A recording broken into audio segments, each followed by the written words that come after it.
Saya NK Komaria. Ya. Mas bisa ceritakan Mas karya yang Anda tampilkan dalam pameran kali ini? Kalau di pameran Pasar Malam ini saya sebetulnya menghadirkan karya yang membicarakan tentang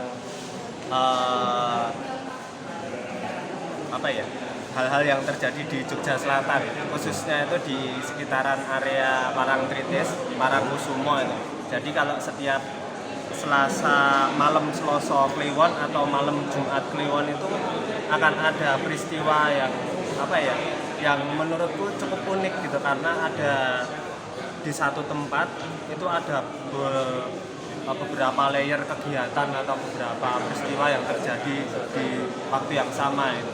Jadi ada di sekitaran itu Watu Gilang Parangkusumo itu orang-orang yang biasanya untuk berdoa, berziarah untuk spiritual itu di sampingnya juga ada tempat prostitusi. Terus di sampingnya lagi juga ada pasar yang biasanya ada di situ setiap malam-malam itu. Jadi kegiatan itu menurutku kayak juxtaposisi gitu, kayak beberapa hal yang berbeda tapi dalam satu frame gitu.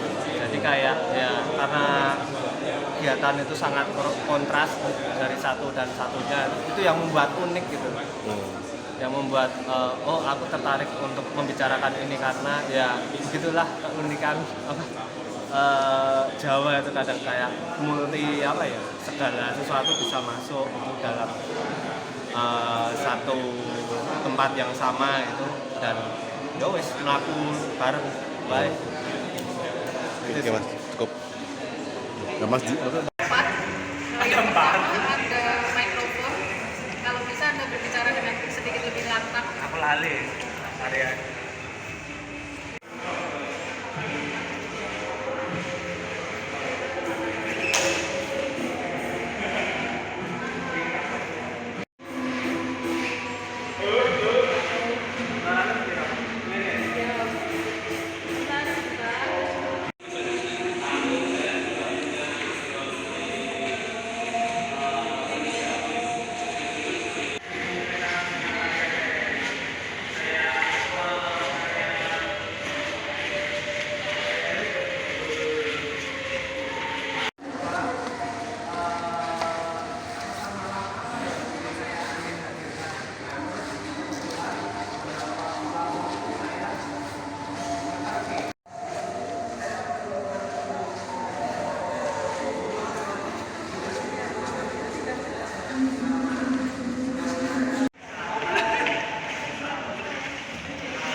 Sydney dan proyek pasar malam seni Southeast Asia ke Australia.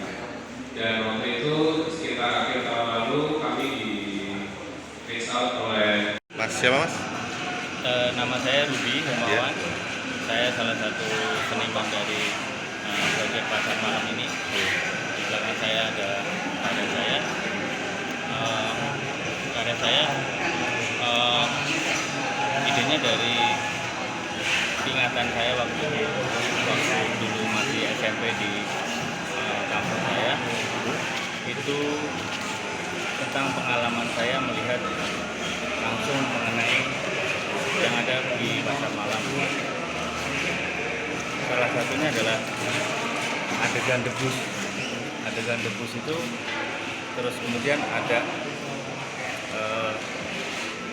korban gitu, salah satu korban yang itu dikelilingkan oleh penonton, terus menggunakan darah asli gitu. Akan tapi setelah itu saya konfirmasi oleh salah seorang yang terlibat di situ, mereka menggunakan darah dari kambing. Terus ketertarikan saya yang lain adalah bagaimana benda-benda yang dikreasi atau yang dibuat itu bisa meyakinkan seseorang bahwa benda-benda itu mempunyai nilai atau mempunyai mitos spiritual seperti itu. Seperti ada semar mesem, terus kemudian ada bulu macan, terus ada juga jenglot. Nah, dari situ sih saya melihat bahwa pengalaman saya waktu SMP waktu itu, terus kemudian saya ingat lagi dengan saya mendapatkan informasi dari sosial media. Saya melihat bahwa di situ benda-benda ini diperjualbelikan dengan metode yang lebih kekinian. Nah, secara fisik bedanya adalah kalau waktu itu aku melihat secara langsung, terus saat ini benda tersebut diperjualbelikan dengan hanya menggunakan video ataupun melalui sosial media. Tidak bisa menyentuh langsung, tapi bahwa di deskripsinya dijelaskan bahwa benda-benda tersebut mempunyai manfaat oleh yang meyakininya, seperti itu. Mungkin seperti itu ya. Ada sisi gelapnya, ada sisi mistisnya, dan pasar malam sangat merepresentasikan jualan makanan, ada yang jualan barang bekas, tapi di luar itu juga ada yang jual. Selamat malam semua, terima kasih untuk datang. Saya Malcolm, salah satu dari Crack.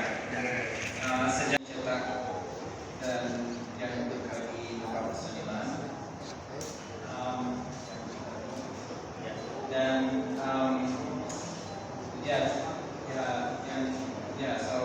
Dan mudah-mudahan juga mudah untuk melaksanakan touring ini ke Australia.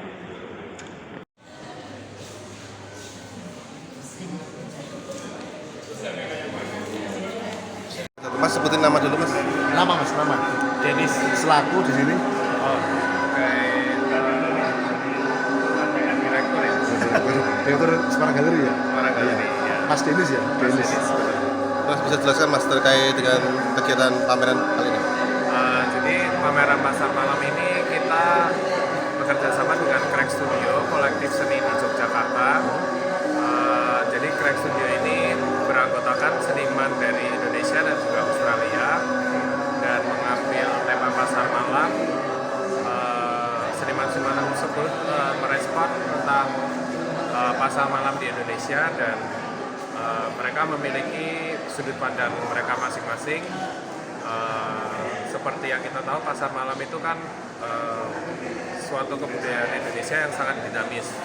Seperti misalnya saya mengambil contoh dari karyanya Mas MK Kumaria, karya beliau. Beliau memiliki memori yang sangat lekat dengan pasar malam yang ada di Parangtritis di pantai selatan Yogyakarta. Pasar tersebut hanya ada di hari Selasa Kliwon kalau saya tidak salah, dan budaya di sana itu sangat dinamis. Jadi ada masjid, di dekat masjid ada komplek lokalisasi, dan juga ada perdagangan ekonomi juga, ada juga yang jual jimat. Jadi sangat mistis dan dinamis, tapi ada campuran unsur ekonominya juga, jadi sangat mencerminkan kebudayaan di Indonesia yang kita jarang lihat, tapi lebih ada unsur kegelapan dan mistisnya. Jadi seperti itu, Mas. Ada pesan khusus Mas dari pameran ini, Mas? Pesan khusus mungkin teman-teman bisa sedikit.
Ibu siapa?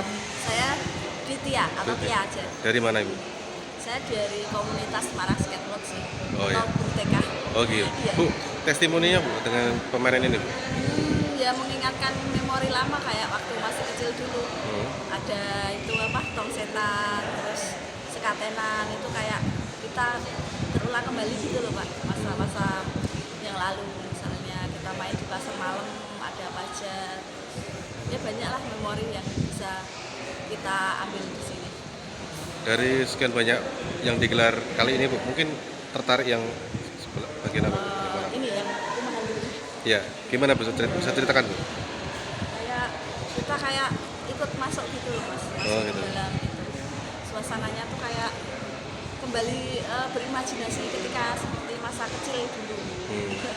Ada takut, ada penasaran. Oke. Atau